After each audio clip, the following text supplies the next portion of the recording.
अल्लाह जो माबूद बरहक है, उसके सिवा कोई इबादत के लायक नहीं। तो मोमिनों को चाहिए कि अल्लाह ही पर भरोसा रखें। मोमिनों, तुम्हारी बीवियों और औलाद में से बाज तुम्हारे दुश्मन भी हैं, सो उनसे बचते रहो।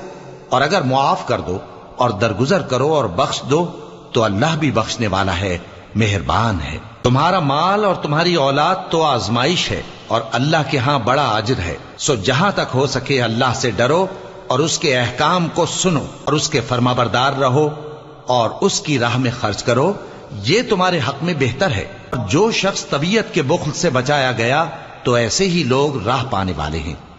अगर तुम अल्लाह को नेक नियति से कर्ज दोगे तो वो तुमको उसका कई गुना देगा और तुम्हारे गुनाह भी मुआफ कर देगा।